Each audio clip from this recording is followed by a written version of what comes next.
Hello, I'm Mario Toneguzzi, co-editor-in-chief of Retail Insider. My guest today is Rachael Newton, founder of Nixit. Thanks, Rachel, for joining us today. Thanks for having me. It's great to speak to you. Okay, let me just start by asking you, give me a rundown of what Nixit is and what you do. So, we are a period care and sexual wellness brand. We're focused on making products designed with vaginas in mind. So, all of our products are pH balanced, fragrance free. They're not going to irritate or inflame. Okay, tell me how this all began and why it all began. So, it began back in like 2017, 2018. I had two small children, they were 1 and 3. And I was living abroad, and I was on an island, which was very lovely in the Caribbean, which was lovely, but there was no recycling on the island. So all of our trash went to one large kind of heap in the middle of the island, for everyone to see and smell. And it just made me very aware of the waste that my household was creating. With kids, there's diapers and packaging and all those sorts of things. So I really wanted to reduce our household waste. I had started to reduce it in a number of areas, but then I began to look at period care. So I was a tampon user. I realized I'd used 11,000 tampons in my lifetime. They all go to landfill and they take around 500 years to degrade. So I really wanted to make a change, and I'd heard of menstrual cups before. At the time, traditional menstrual cups existed on the market, but they came in different sizes and shapes. I found it all quite confusing, and for me, it was a real barrier to entry. So I really wanted to come up with something sustainable but easier to use, particularly for that first-time user. So that's how our first product came about. It was the menstrual disc. It was the first reusable disc on the market in Canada. It's a one size fits all. It's suction free. It just makes that transition to sustainable period care a lot easier. And then over time, we've expanded our range. So we've brought out wash, wipes, and more recently been getting into sexual wellness. So water-based lubricant and condoms as well. So tell me a little bit about the distribution of your products. Where and how are they distributed? So we started off as an online only brand, but then found that there was some demand to be in retail. So we launched in kind of the natural channel first, so Whole Foods Market, Mother's Market, Healthy Planet, stores like that. And then just this year, we've also launched in Loblaws, nearly 400 stores, and our condoms have just launched in nearly 2,000 Walmart stores in the US. Okay, tell me a little bit about that, and I guess the significance for the brand of being in big stores like Walmart and Loblaws, and what that means for your growth.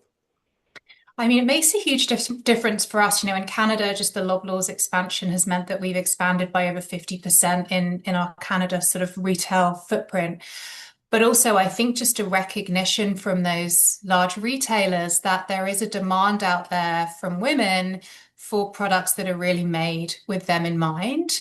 72% of Canadian consumers prioritize organic ingredients now in personal care. And I think we're seeing a real shift towards people looking more into the ingredients they're using in skincare, the ingredients that they're eating, and now, also ingredients that they're putting in other parts of their bodies. So it's a wonderful validation for us as well. We've been around for a long time, always sort of pushing the envelope a little bit, and to have that recognition from those retailers and to know that there is a demand from people who are shopping in those stores for products like ours, is really wonderful.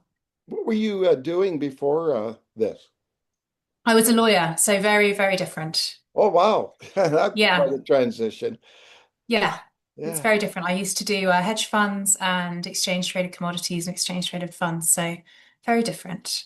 As an entrepreneur, what was one lesson you learned the hard way? Oh gosh, there have been so many. One lesson. I think one thing that's been interesting for me, and has been a sort of hard lesson, but is that I think the perception of the brand can often be very different to the reality. So there's often a real perception out there, which is great that, everything's doing really well and, the website can be so polished and all that sort of stuff. But in reality, particularly for the beginning of the launch, it was really just me. And so there was always that battle of trying to figure out whether we wanted that super polished, kind of brand look that gave the impression that we were perhaps a lot more successful than we were, or whether to just sort of be a bit more real with people. And I think maybe that kind of polished bit wasn't so good because then, yeah, well, for example, we had an ADA claim in the US because they thought that, we would have lots of money to pay them. So, and we didn't. Tell when you're looking at setting up the business, what was your toughest obstacle and how did you overcome it? Yeah, it was a really natural progression because at the time, it was sort of fairly easy to test the product. So I did a very small run of the menstrual disc and then just launched it online just to really test the market and see whether there was demand for it. So it was a very natural, organic process of coming up with the idea and then just sort of going, okay, well, maybe I can make it. And then, okay, well, maybe I can sell it. Okay, maybe I can do an ad. But I would say going into the medical device space wasn't really something that I realized would be as complicated as it is and involves so much work and regulation. They are FDA registered products. They are authorized for sale by Health Canada. So there's a lot of ISO certification and compliance, and a lot of additional kind of work and burden that goes along with launching a product like that. And you don't think about other people's timelines when you're Yeah. launching. And obviously, that's an important factor as well. Yeah, interesting.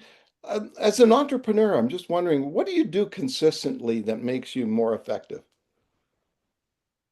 I would say the really simple thing that I do is I block out time every morning to go to the gym. Uh, and if I don't, then I am a bit more grumpy. Um, and I don't think I work as well. Yeah. So, Yeah. What are yeah. your the growth plans when if you look into the future, for the brand, what plans do you have?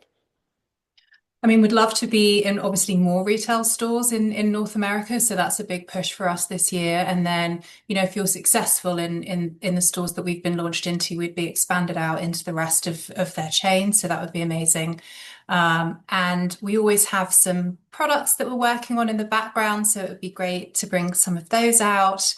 But we've been self-funded since launch as well, so that does mean kind of a bit of a slower growth than you might see with someone who's not self-funded. So we'd always have to figure out, what the next best step is given the resources that we have.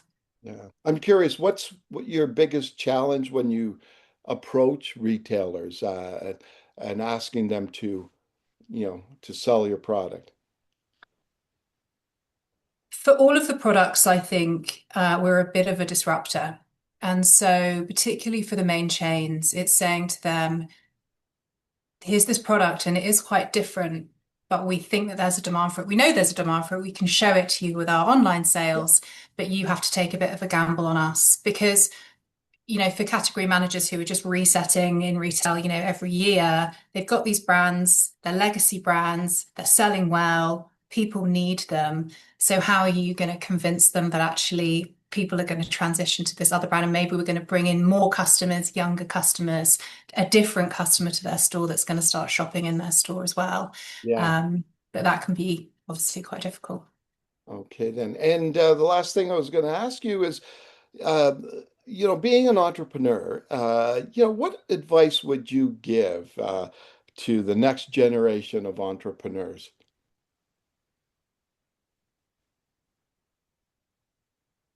I would say build your network out. I'm quite a shy and introverted person, and that's not something that I did. And over time, I've learned that there are so many other, particularly female Canadian entrepreneurs out there Mm. who want to connect, who want to share stories, who want to help each other. And for me, having that, it's a fairly small network that I've built over the past couple of years, but it has made a huge difference to, yeah, just how I think about problems and to know, it can be a real lonely journey, particularly if you're doing it by yourself. Yeah. So to have other people in the same boat as you who you can chat to and feel like you can just drop a quick message or email to, is very important. Okay, wonderful. Thanks, Rachel, for joining us today. Thanks so much for having me. Okay, that was Rachael Newton, founder of Nixit. I'm Mario Toneguzzi, co-editor in chief of Retail Insider. Thanks for joining us today.